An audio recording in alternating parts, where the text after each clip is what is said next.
Excellent. Fantastic. Right, guys. So that's recording. So welcome to the Pharmacy Foundation's online revision course 2022-2023. Today is the feedback or the question and answer session for blood nutrition and MSK. I'm sure you guys will have heard from me before.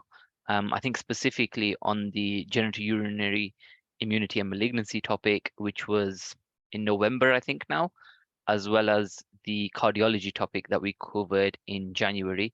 If you've not had a chance to view them, please do go ahead and watch the pre-recorded videos, as well as the Q&A sessions for each of them topics has been recorded, as well as the other topics that you can see on your screen now that some ticks should pop up for as we go along. Okay, so my name is Mohammed Imran. I'm a predominantly advanced clinical practitioner working in general practice. However, I'll give you a bit more of an overview regarding myself in a few minutes.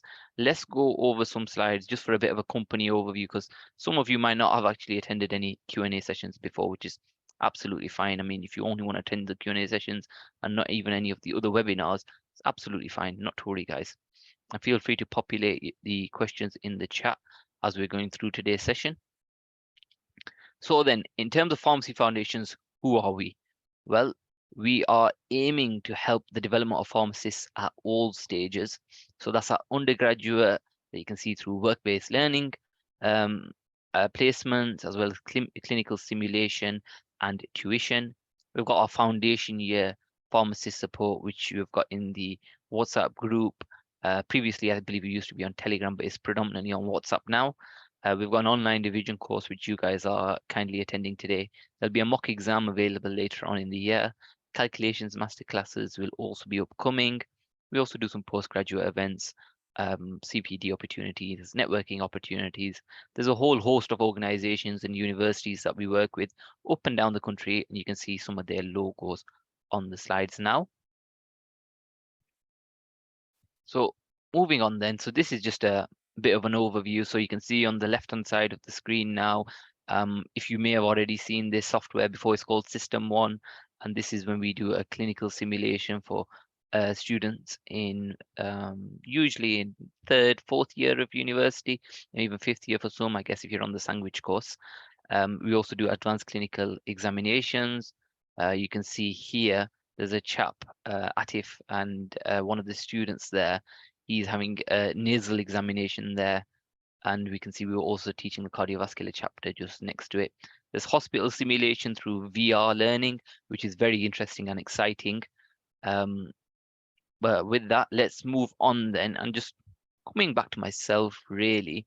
So I'm the general manager and quality assurance lead. I predominantly, like I said before, I work in general practice, and the types of things that I see is acute on the day complaints from patients, which might be, a baby with a rash, for example, that's a few months old, or it might be a chest infection with a patient that's got COPD, or pretty much anything. Somebody needs to talk about blood results, they'll come in and they'll see me. It's literally the whole scope of what you might think that you may or one of your family members may attend general practice for, and that's typically what I do on 4.5 days a week currently, hoping to drop back down to 4 days at the end of March. It's just that the NHS is very, very busy at this current time of the year. But that's me in a nutshell. I've also taught at the University of Bradford during the undergraduate course for the last 2 to 3 years. And I also teach postgraduate physios, just specifically what they need to know regarding medications. I've got one of them sessions upcoming later on this month. Now then, back to Pharmacy Foundations. How can you guys interact with the company? Well, we've got our social media channels, such as Instagram, Facebook, and Twitter. Feel free to give us a follow, poke, or a tweet during this session if you'd like to. We'd be really appreciative of that. And how else you can interact is, of course, through the WhatsApp support group. Some of you may have been joining because somebody might have forwarded you the link that I put into the WhatsApp group about half an hour ago. However, if you're wanting to join the link, you can just scan this QR code on your phone, or you can take a screenshot on your phone and just kind of access it later. So then, let's crack on and let's get straight into the content for this session.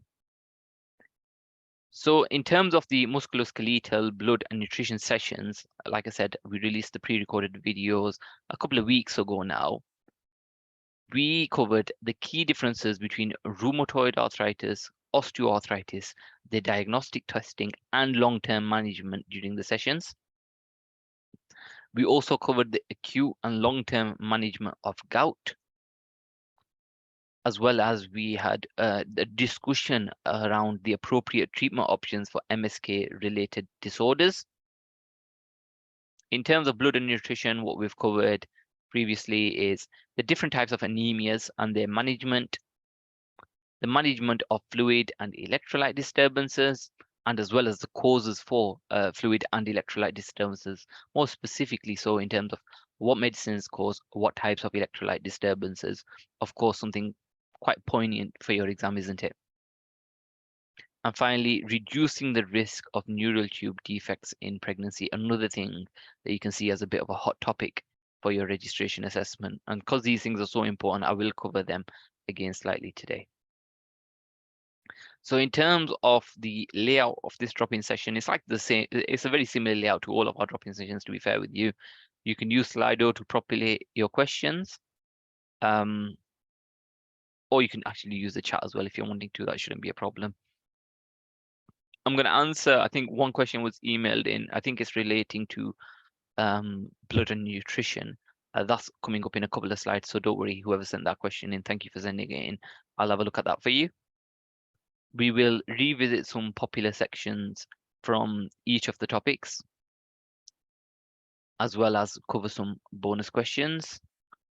And we'll have a look at Slido, or I'll have a look in the chat towards the end of the session. So here's the Slido code for anybody that wants to use that.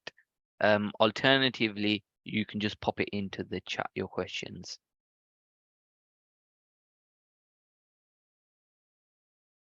So then, first question that was emailed in is, what level of information should we try to learn for the registration assessment in terms of NSAIDs?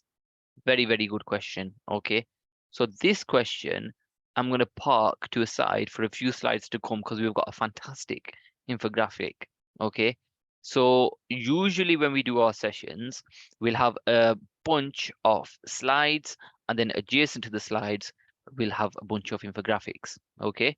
Now, infographics, you can kind of think of these as posters, and you'll get a better gist of this when I show you the NSAID infographic in a few slides to come. Okay, so anyone that sent in this question, it might have just been because they've not had a look at the infographics just yet, but it's fine.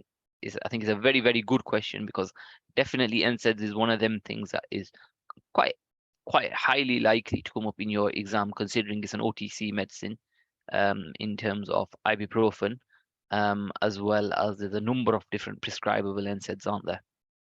So then, the second question, what are the key areas we should focus our revision on for blood and nutrition? This is a good question, I'd say, because when it comes to revising, before you cover a chapter, I think somebody was messaging me today about, should they attend this session even though they've not covered blood and nutrition just yet. I think before you cover a topic, you want to think about, well, what type of questions are the GPHC likely to ask me? Okay, and just taking out 15 minutes or 10, 15 minutes, something like that, it shouldn't take you too long. You should be able to really identify the key kind of themes that you're likely to get asked on. Okay, they're not going to necessarily ask you very, very obscure questions on medicines that are not regularly used. Okay, without giving you some information, without giving you an article, without giving you SPC or something along them lines. So what kind of things do you have to realistically, to an extent, rope memorize? What kind of things do you have to learn off by heart? Okay, and giving yourself 10 to 15 minutes, like I said, jot down some ideas before you cover a topic, and then as you're covering that topic, it'll become more and more apparent to you, and it'll become a lot easier as you're going through the topic, because you won't think frantically, I need to remember absolutely everything I'm reading in the BNF. Now, so when I think of blood and nutrition, well, a key thing is, in terms of blood, is definitely different types of anemias, isn't it? Okay, so anemia is classified as a drop in hemoglobin. Now that can be for a variety of reasons. So for example, is it due to folate? Is it due to iron? Is it due to bleeding? There could be a number of causes of anemia, that's definitely something that you'd want to be really focusing your revision on. And when we design our slides and our topics, um, as well as the aims and objectives, this is really what we try to do in terms of as a company, and in terms of quality assurance and ensuring that you get the most value for the money that you spend is, well, what are you likely to cover? And all the things that are likely to be covered in terms of blood and nutrition is what we've put into the pre-recorded lecture that's already out there for you guys to access, as well as in the infographics. When for example, we tend to use infographics more, I'd say, for example, you come over across something like, well, what do you guys need to know in terms of NSAIDs? There's only so many things that I can teach you, but there's a lot of other things that I think would be beneficial to know, and I'll usually put them onto an infographic for you. Okay. Now, in terms of nutrition, then coming over to that side of things, you definitely want to know about electrolyte disturbances. Now, give me some examples of drugs, guys, into the chat, please, if you don't mind. What kind of drugs cause electrolyte disturbances?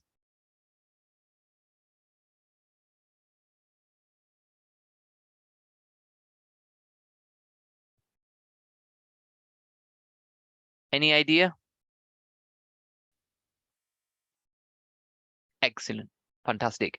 Diuretics should be the first thing that comes to mind when we think about electrolyte disturbances. So if we think about one of the most commonly prescribed, as well as ACE inhibitors, ARBs, these can also cause electrolyte disturbances. Fantastic. Anything else, guys?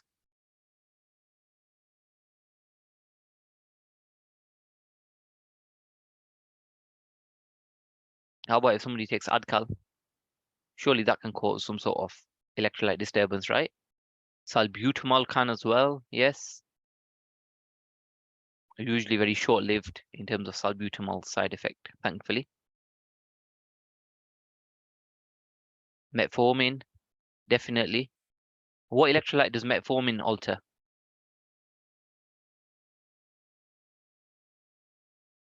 Good. Um, what about PPIs? They can as well. What electrolyte would PPIs alter? Usually when they've been prescribed for a long period of time. Magnesium, fantastic. Now then, coming back to diuretics then, okay, because I think that was literally the first thing that you guys mentioned. So we all know regarding hypertension management, and those of you that attended the cardiovascular session, I think was it in January? You will have remembered when I covered hypertension management, first line, second line, third line, etc. Usually when we get to third line, that's when we typically add in a thiazide-like diuretic, so maybe even benzoyl flumothiazide for that matter. Now, which electrolytes does benzoyl flumothiazide alter? Definitely something that you need to know for your exams. What can it cause? Benzoyl flumothiazide. Definitely a commonly prescribed medicine, isn't it? It can definitely cause hypokalemia. Excellent. Anything else? Hyponatremia as well. Excellent. There's one more that I think that's quite important to be aware of. It causes hyper something. So it's hyponatremia, hypokalemia. So sodium and potassium go down, but something else goes up. The thing that goes up is calcemia. Fantastic, Anwar. Well done. Well done. Definitely. That's the one that I want you guys to be aware of. What about so another type of diuretic sometimes used in the management of hypertension is spironolactone. In terms of the use of spironolactone for hypertension specifically, I believe it's either fourth or fifth line treatment, and it's also depending on the patient's sodium levels. No, sorry, apologies. Depending on the patient's potassium levels. Okay, so we know so far that it definitely causes hyperkalemia. Okay, because we can only use spironolactone for patients that have got a potassium level of a certain degree, and it's usually around 4.5, I believe. So they can also alter something else though. So spironolactone, it can cause hyperkalemia, but what else can it cause as an electrolyte disturbance?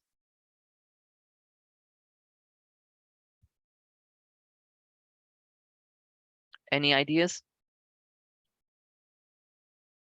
Hyponatremia. Excellent, excellent.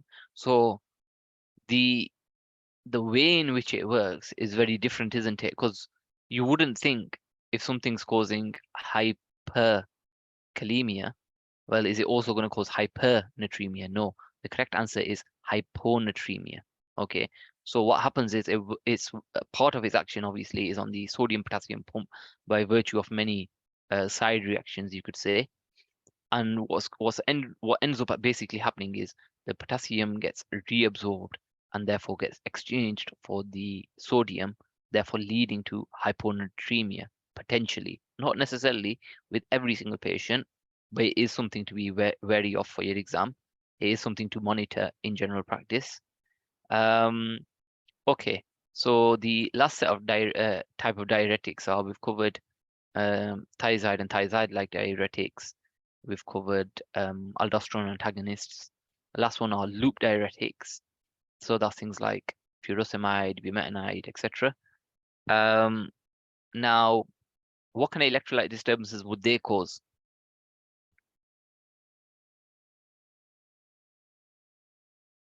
This should be quite straightforward, hopefully.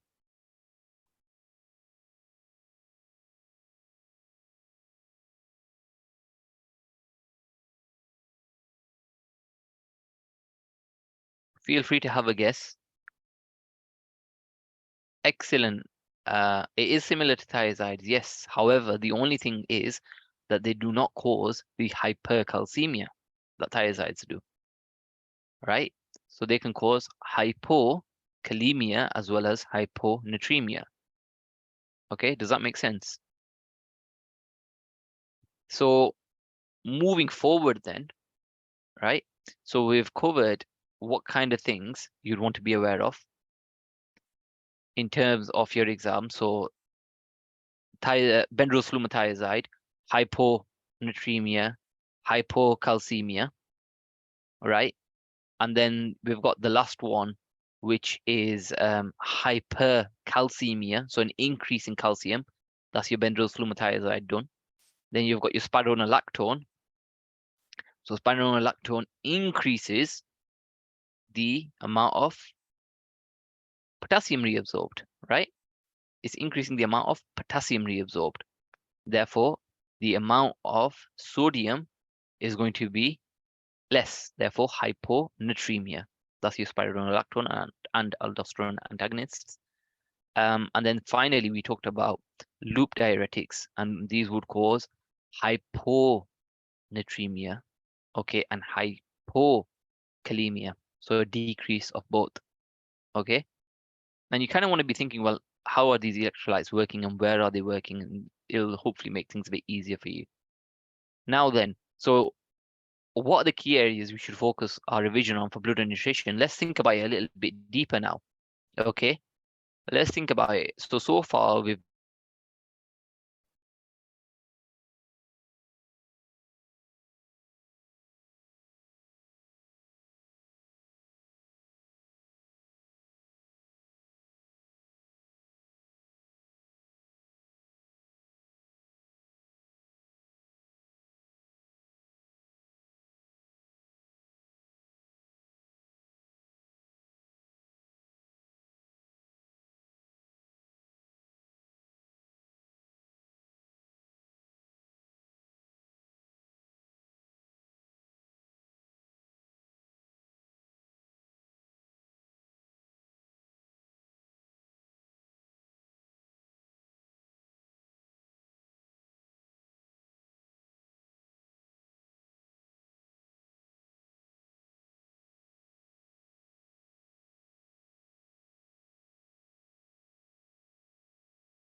Oops, sorry about that, guys. Just give me a second. We'll get going again.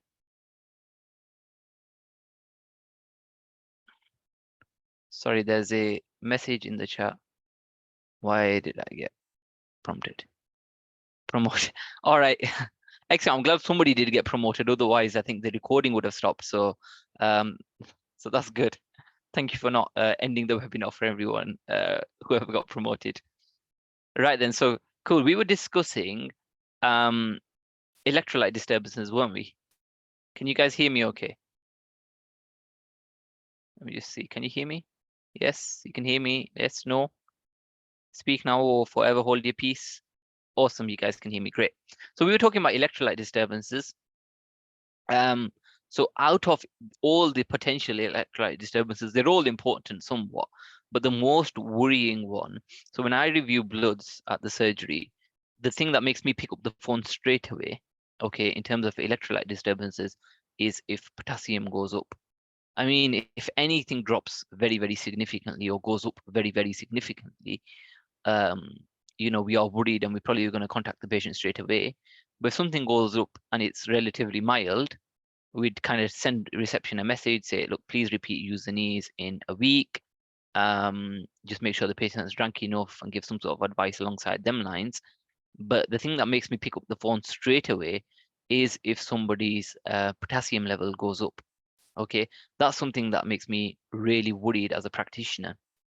Now, what kind of symptoms do you think you need to be aware of with potassium increasing, so hyperkalemia? Any ideas? Arrhythmias, excellent. So we might be expecting some sort of ECG changes. Anything else?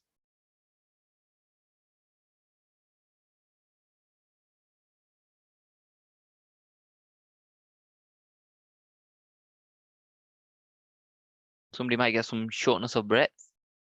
They might have some symptoms of acute coronary syndrome. So shortness of breath, chest pain, nausea, vomiting. Okay. So really, really important. So looking back at the question again, why are we talking about this? Okay. So what are the key areas we should focus our revision on for blood and nutrition? So you don't just think about the drugs, you could think about the drugs, the problems they may cause, and the symptoms of the problems they may cause. Okay. And I think to be fair with you, that's probably the extent at which you'd have to know. Okay. The final step would be, well, how do we manage electrolyte disturbances? Things such as removing causative factors and the medications used to manage electrolyte disturbances is something that I covered in the webinar. So I won't go over that again at this moment. Another thing to be aware of is hypokalemia. Okay, so when the potassium level drops too low, what kind of symptoms would we be expecting with that? Any ideas? Hypokalemia. So we know with hyper, it's all the cardiac type of side effects towards MI that you really want to be aware of and wary of more specifically. But anything else in terms of hypo, what would you want to be aware of then? With hypo, the type of symptoms that you can get is definitely muscle weakness is definitely one of them because potassium is key in muscle contraction, isn't it? Not just for the myocardium, but also for general muscles as well.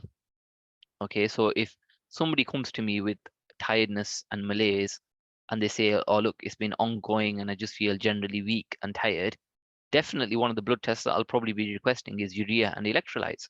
We want to see, well, where are the electrolytes for this patient? Are they normal? Are they abnormal? I'll usually request a whole host of blood tests, to be fair, if I do think somebody's getting, if somebody says, if somebody presents with symptoms of lethargy or muscle weakness for that matter. However, I think definitely the potassium would be one thing that's in my mind. Another thing actually maybe as well, vitamin B12 deficiency that can sometimes cause paracentesia, which is another symptom that kind of overlaps with hypokalemia for that matter. There's a potential for respiratory failure.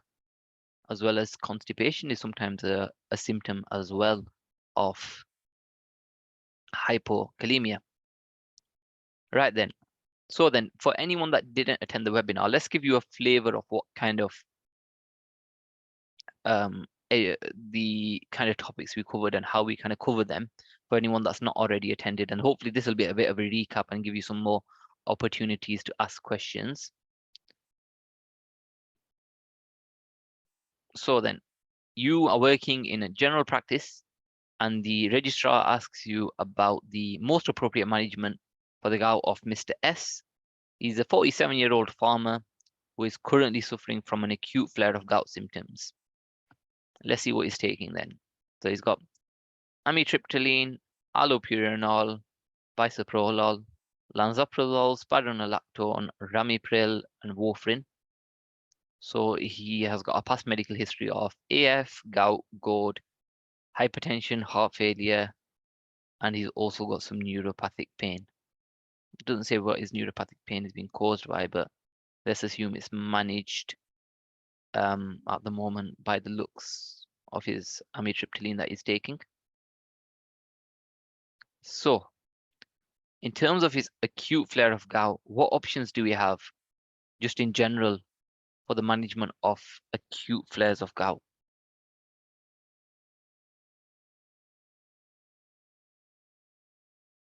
Any ideas? I mean, that's not necessarily going to help with the acute flare, is it? Stopping spironolactone. That's one option that we've got, colchicine. Any other options that we've got just in general for acute flares of gout?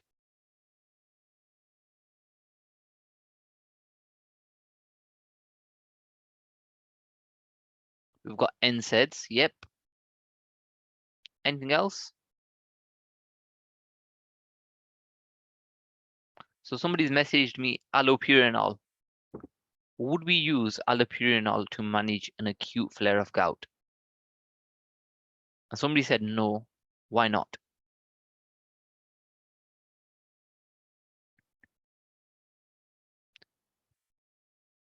Excellent. We would not use allopurinol because it can exacerbate the symptoms of gout itself, especially during an acute flare. We wouldn't use it acutely. We'd use it more longer term, usually once the symptoms are settled. Okay. So typically what ends up happening is somebody has a flare of gout. We give them some medication, send them for some blood tests, and their serum urate level is up. Then what we'll do is we'll book in a phone call with the patient, usually 2 to 3 weeks afterwards. Once the symptoms have settled, and that's when you typically start something like allopurinol and then monitor the serum urate level, maybe after 4 to 6 weeks or so, and you just titrate the dose until they're within range.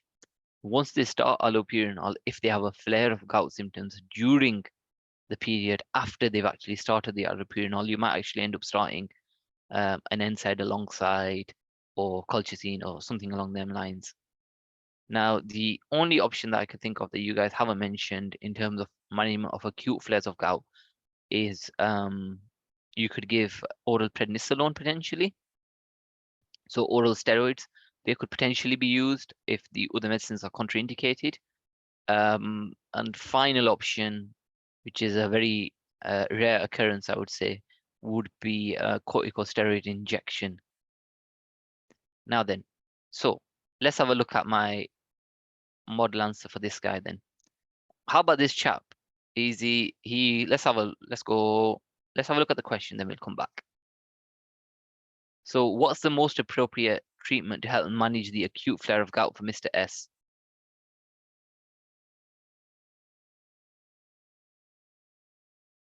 What do we think? So what's the appropriate management for this chap? We've talked through all the options, haven't we? But what's most appropriate for him? Colchicine so far.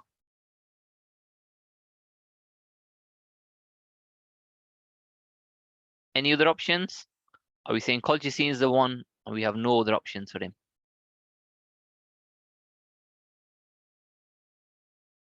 Or is it that's the first line option? Are we saying? Is everybody happy with that? Are we all content? Excellent. Yep. I also agree with you guys. Colchicine, that's probably the best option, isn't it? Considering he's got heart failure, hypertension as well. He's on spironolactone and he's on ramipril. If we end up putting him also on a NSAID, I think it's called the triple whammy or something on in the guidelines, where that massively increases the risk of what? NSAID, diuretic, plus ramipril.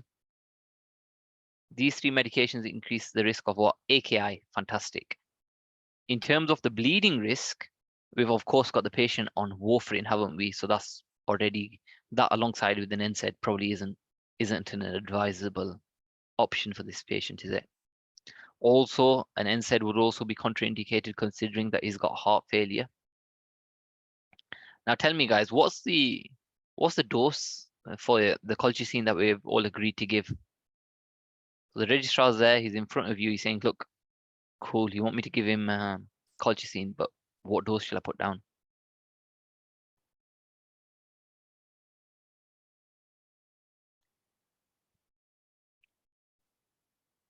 What do you usually see in community pharmacy?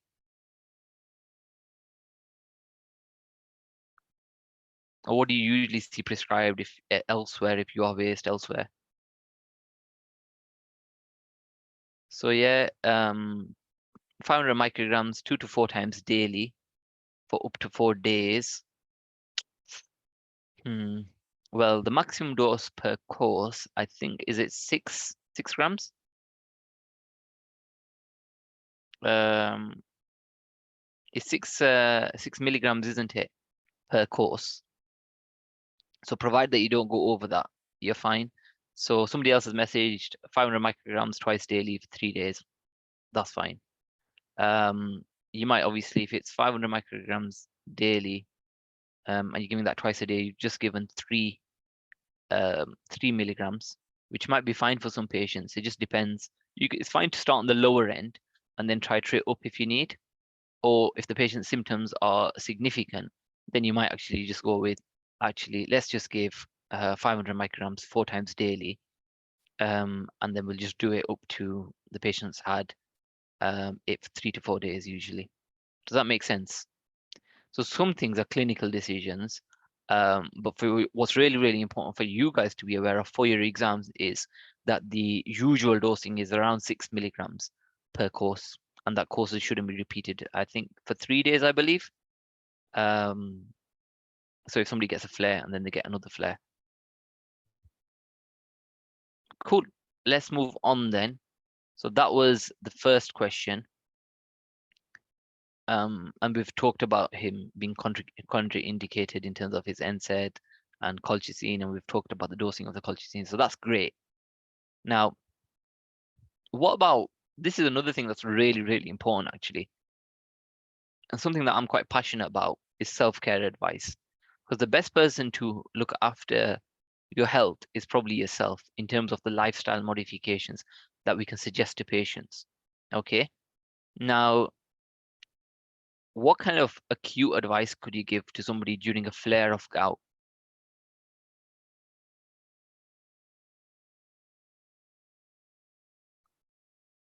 And if anybody's never seen gout before, you literally just Google a picture and the advice should be quite apparent and should be quite obvious, hopefully.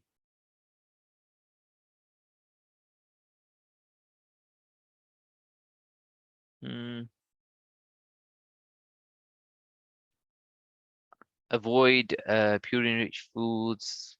I wouldn't say exercise if you've got an acute flare of gout, guys. Definitely not something I would be advising. Not during an acute phase. Long term, of course, it's probably advisable. But if you can imagine, so what is gout? Gout is a buildup of uric acid within joints, isn't it? More specifically, affecting the joint of the hallux, which is your big toe. It usually affects there, isn't it? Imagine you've got sharp crystal-like formation, okay, in that joint, and you go for a run. It's gonna be very painful indeed. So that's definitely not something that you want to be advising. So avoiding exercise is probably a good piece of self-care advice. Avoiding purine-rich foods, I think it's good advice for anyone that's got gout altogether. That's good short-term and long-term advice. Anything else? Well, how about keeping the joint cool? So it's really important, and it's quite difficult to distinguish between, to an extent anyway, between septic joint and gout. So septic joint is a joint that's really hot, warm, and tender. Same thing that you're gonna get with gout. However, in septic joint, you'll also have global features such as fever, nausea, potentially even early onset of confusion. BP might drop. In terms of gout, it's generally just local symptoms of significant pain. So if it's red, it's warm. Well, you want to probably be keeping the joint cool, isn't it? So wear loose. If you have to wear shoes or boots or anything like that, wear loose fitting ones. That'll probably be better for you overall. Avoid causing any increases in pressure to the area. So you might want to walk around in flip-flops for a few days, for instance. Also, you can keep the joint cool. A bag of peas might help. So somebody's asked me to repeat septic joint. So septic joint, the type of symptoms that you're going to be getting is very similar to gout, where it's a warm, swollen, and tender joint. However, there will be global features such as temperature, nausea, vomiting, potential BP changes, or it might increase as well. So the typical sepsis symptoms alongside the actual specific inflammation around the joint. Sometimes can be also tricky to if you have a look at bursitis as well, because that can sometimes be quite difficult. But generally with bursitis, there'll be quite significant inflammation around the joint. And usually with gout, you're typically going to be seeing it in the toes. With bursitis, it's usually a shorter onset when it comes around. And I've seen this in patients and their elbow. So you can see my elbow there, and it'll swell up to about there. So it'll be a good chunk of swelling there. And usually that requires antibiotics and aspiration. In terms of bursitis, there will have been some recent history of yeah, some sort of break in the skin. So kind of similar to how cellulitis starts really. Okay. Now in terms of the long-term advice around gout, the do's: smoking cessation, weight loss, appropriate fluid intake, avoiding high pressure sports that put high pressure on your joints. Don'ts, of course, you guys have mentioned it into the chat already. Avoiding things that are known as offals, so that's your kidneys, liver, seafood. Limiting sugary drinks, snacks. I'd probably add in processed foods as well. There's a recent study that was done out of Harvard, wasn't it, in terms of the carnivore diets and such, and how that's just generally good for most diseases long term. Um, However, I think it was also the reduction of processed foods that is significantly better for people's health in long term. Limiting fatty food intake and avoiding drinking more than 14 units of alcohol per day. Cool. Let's come on to that question then. So I'll put in one of the infographics that we usually give away with our sessions. So I'm just going to do a very, very brief overview because I know time is pressing on. So NSAIDs, what are the things that you need to be aware of? Three main risks with NSAIDs. There are others as well, but the main things are there's a gastrointestinal risk, cardiovascular risk, and a risk of renal impairment. Okay. So when it comes to your exam, you want to think around the topic as well. So if somebody appears with pyelonephritis, understandably, their renal function is going to be impacted, isn't it? So if you're going to be thinking of a painkiller of choice during pyelonephritis, maybe an NSAID, if an NSAID does have to be picked, then at least pick one with a lower risk of renal impairment. Okay. Now, in terms of gastrointestinal risk, the highest risk is with piroxicam, ketoprofen, and ketorolac. which understandably we don't really tend to see as much of the last option, do we? Especially in our day-to-day. So the lowest risk is, of course, COX-2 inhibitors, but then COX-2 inhibitors have their own whole host of problems, don't they, in terms of MI risk? Okay, so that brings us on to cardiovascular risk. Um, Cardiovascular risk, well, we've got COX-2 inhibitors. They're in the same class as diclofenac and high-dose ibuprofen. So high-dose ibuprofen is 2.4 grams daily, or more. Typically won't obviously tend to be prescribing more, but like that's like 800 milligrams basically 3 times a day. So you want to try and avoid that for patients that have got any predisposing um, issues with their cardiovascular health. Of course, renal impairment. So NSAIDs, they actually inhibit prostaglandins PGE2 and PGI2 synthesis, which can result in sodium retention, and then that understandably reduces renal blood flow and therefore can lead to renal failure. Okay, so one of the key medicines that we check renal function patients after they've started it is is things such as furosemide and diuretics. Okay, but understandably, if we're starting somebody that's got low renal function for some reason, okay, um, for some reason they end up being put on an NSAID, it probably would be advisable to check their renal function after they've been on it for a short period. But then you want to avoid NSAIDs altogether. Okay, for somebody that's got CKD in the latter stages. So if their EGFR or creatinine clearance for that matter is less than 30, anybody that's got creatinine clearance of less than 30 or EGFR for that matter should be under nephrology. Okay, so you typically wouldn't be really editing their medications around from a general practice perspective.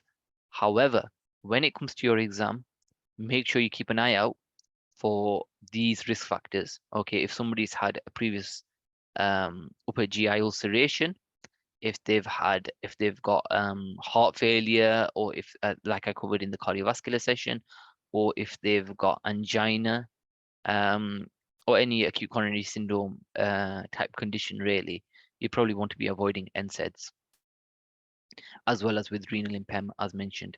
Now, in terms of the counseling points associated with NSAIDs, well, alcohol as a drug increases the risk of gastrointestinal hemorrhage. So when drank alongside with NSAIDs, so that's probably something to avoid. Um, Sick day rules, of course, patients should avoid NSAIDs. Similarly, it's kind of similar this advice to ACE inhibitors, really. If somebody has basically an increased loss of volume, fluid from the body, so diarrhea or vomiting, more specifically, because this can increase the risk of AKI, okay, and also low BP due to hypovolemia. Concomitant use of NSAIDs, of course, with low dose aspirin should, of course, be avoided. Sometimes it's prescribed in general practice, but that isn't generally the scope of your exam, so you usually won't get asked about that, about the co-prescribing of low dose NSAIDs, low dose aspirin, apologies, with an NSAID. And in terms of the use of NSAIDs in general, as with most pain medications in general, the advice is always the same. When it comes to NSAIDs, paracetamol, codeine, or the stronger opioids, even for that matter, the lowest effective dose should be used for the shortest possible duration. Now, keynotes, we have this on a lot of different infographics. This is just one example. I think throughout our whole course, you'll probably end up with over maybe around 100 or so different infographics, if not more. And when you're covering this topic, just stick them onto your wall, give them a quick read when you come in and out of your room, and it definitely will help you to pass your exam. Now, keynote for NSAIDs, they increase the risk of upper GI adverse events if they're taken with medications such as hyaluronic acid, anticoagulants, corticosteroids, SSRIs. I'd also add into their antiplatelets as well, for that matter. They also increase the risk of upper GI bleeds. Um, Now, I'm going to leave this one here because there are a few other topics that I just wanted to cover. There's another case study and then neural tube defects, and we'll be done. And I think there's just about 10 minutes left. If anybody's got any questions, just pop them into the chat. Feel free to take a screenshot of this, guys, if you're wanting to, if you're not intending on buying the course. If you're going to be buying the course anyway, or if you've already purchased the course, you'll already have a copy of this, or you'll be getting a copy of this shortly. So let's move on then. This is one of the case studies that we covered. I think there's four case studies from Blood and Nutrition. So this is Peter. He's 33 years old and he's a vegan. He's been suffering from paracentesia following a blood test, and he's been found to have abnormally large red blood cells. Recent his recent blood results are as follows. So his hemoglobin's 10.5, so that looks low to me. His B12 looks low, his folate's also low, and his ferritin seems okay. In terms of the reference ranges, by the way, guys, they will give you them in the exam, so don't worry about it too much if you didn't know them already. So let's have a look then. So hemoglobin, B12, and folate are all low. And he's got large blood cells, so if mean cell volume was here, it would have been increased. So what type of anemia is Peter suffering from? And this is something that you can get asked in your exam. Okay, they could give you a bunch of results literally like that and give you a few options in terms of different types of anemias and say which one is he likely to be suffering from. Any ideas? What type of anemia is this? So we've got one person saying megaloblastic. Any others? Pernicious.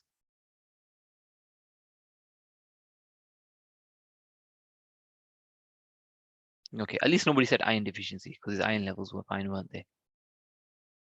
So let me just give you guys a tip. When I review blood results, okay, when I review a full blood count, the first I always look at the first three columns, which are the most important, which is you don't have more here, understandably. You have hemoglobin, white blood cell count, so the total count, and the platelet count.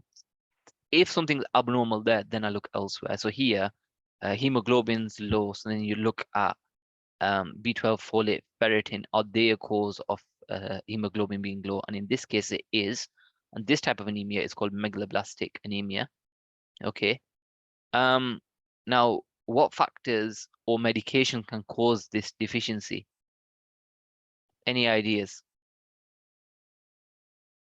In terms of pernicious anemia, that's a specific type of anemia associated with a reduction in B12 specifically. Okay, we've got metformin. That's good. Anything else? We've talked about one of the drugs that can cause it in the previous case study that we covered. Before we talked about excellent colchicine.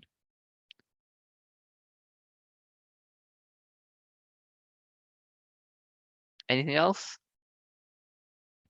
I'll leave it because these are less prescribed. It's an alternative to PPIs. They're not very often prescribed. Who am I? Who am I thinking of? Any ideas?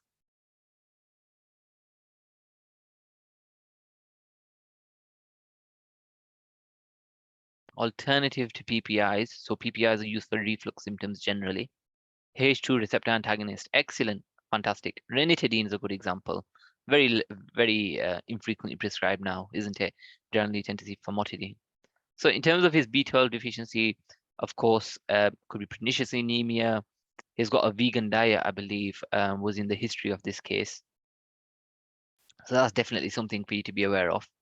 Potential drug causes could be colchicine, metformin, PPIs, H2 receptor antagonists as well. Now, in terms of his folate deficiency, that's usually due to a poor dietary intake. Drugs that can cause this, we've got alcohol, anti-epileptics or anticonvulsants, methotrexate, of course, trimethoprim, of course, which you should both of these you should definitely be aware of, nitrofurantoin.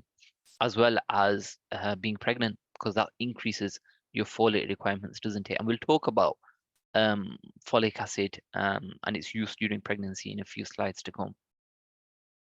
Now, how should this be managed in terms of Peter's anemia then?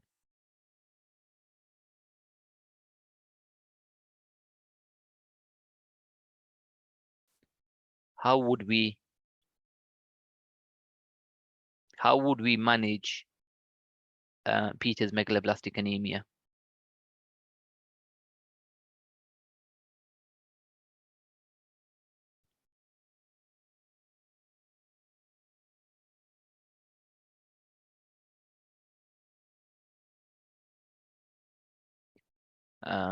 Okay, folic acid and vitamin B12, that's good, definitely. They're both low, so why not top them up? Sounds right to me, doesn't it? Um, so what about B12 though? How are you going to decide? Is it tablets? Is it an injection? What do we think?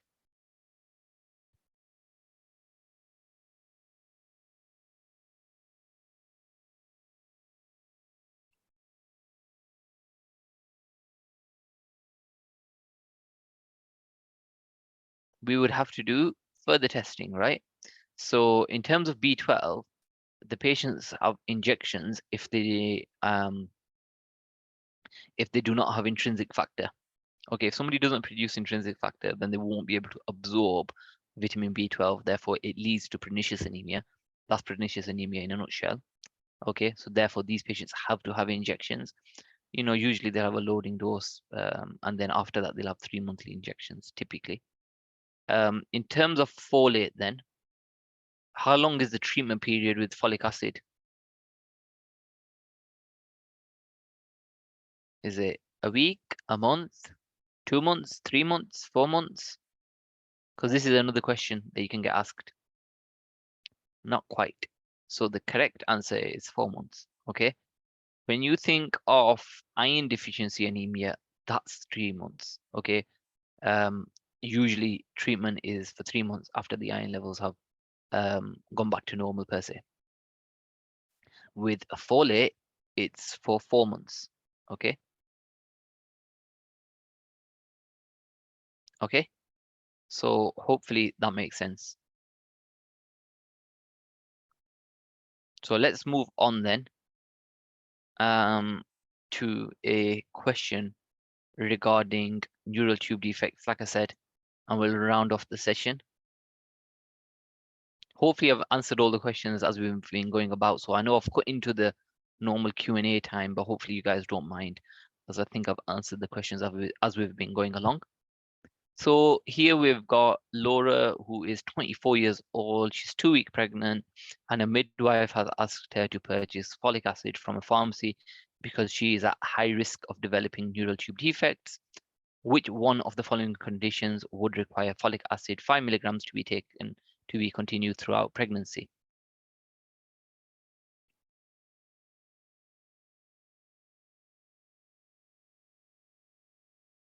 So we've had one option. See, any others? E, a family history of neural tube defects. Any other guesses, or are we all agreeing with C or E?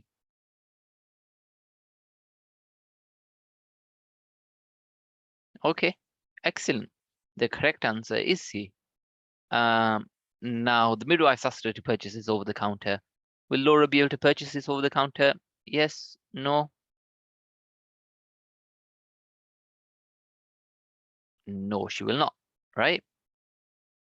So excellent. Now, all of these conditions actually would need some level of intervention. And we'll just go over another one of the infographics just to give you guys a flavor. So not all the infographics are about drugs per se. Some of them are about conditions in the OTC section. I'd say loads of them are about acute illnesses in children that often present over the counter. So definitely something to be aware of. Now then, neural tube defects and their prevention during pregnancy in a nutshell. So the most common form of neural tube defects are is usually spinal bifida, encephalocele, or anen, uh, anencephaly. Anencephaly. There we go. Managed to get around them. The risk factors for these, okay, anti-epileptic drugs, diabetes, folate or vitamin B12 deficiency for that matter, obesity,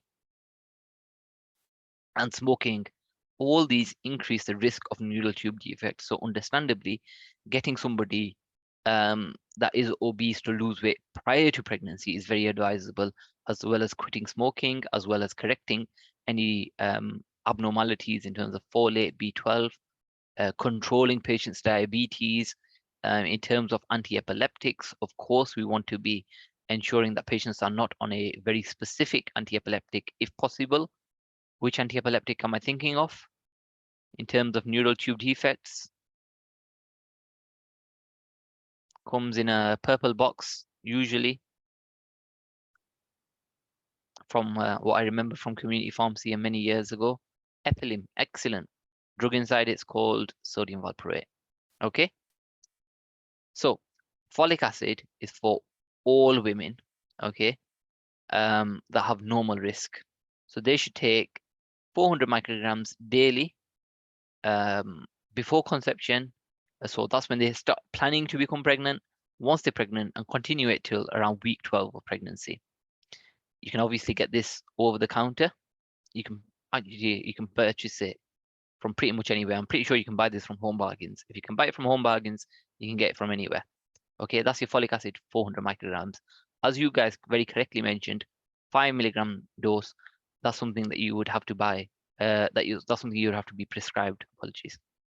Now, in terms of high risk of conceiving neural tube defects, the conditions are if somebody's got on taking anti-epileptic medications, if they've got diabetes, obesity, sickle cell anemia, thalassemia, a previous family history of neural tube defects. They would need to be taking 5 milligrams daily before conception and to continue up until week 12 of pregnancy. However, massive caveat going to the question that we all just answered together, if they have sickle cell disease or thalassemia, okay, and we talked about thalassemia during the blood and nutrition webinar, so I won't go over that right now, okay. Just revisit the webinar if you do want to know a little bit more about thalassemia and what you need to know for your registration assessment. Now, the thalassemia, or if they've got the thalassemia trait, even for that matter, then the folic acid should be continued throughout pregnancy, which is the 5 milligram dose. Okay, so that is everything in a nutshell.